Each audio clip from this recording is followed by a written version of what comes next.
রাষ্ট্রীয় সহায়তায় দল গঠন করলে জনগণ হতাশ হবে বললেন তারেক রহমান।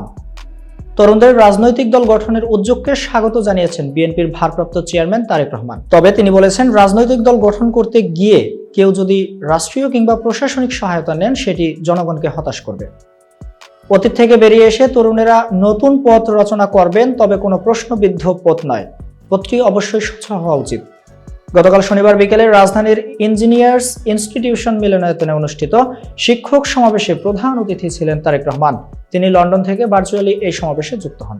বৈষম্য বিরোধী ছাত্র আন্দোলন ও জাতীয় নাগরিক কমিটির উদ্যোগে নতুন রাজনৈতিক দল গঠনের প্রতি ইঙ্গিত করে সমাবেশে তারেক রহমান বলেন, দেশের ছাত্র তরুণেরা রাষ্ট্র ও রাজনৈতিক ব্যবস্থার প্রতি আগ্রহী হয়ে উঠেছেন। এটি অবশ্যই ইতিবাচক দিক।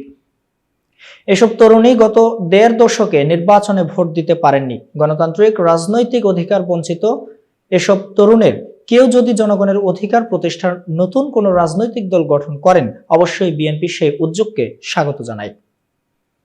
এতক্ষণ বার্তা বৈঠকের সাথে থাকার জন্য ধন্যবাদ। নতুন নতুন তথ্য ও সংবাদ পেতে বার্তা বৈঠকের ইউটিউব চ্যানেল এবং ফেসবুক পেজের সাথেই থাকুন।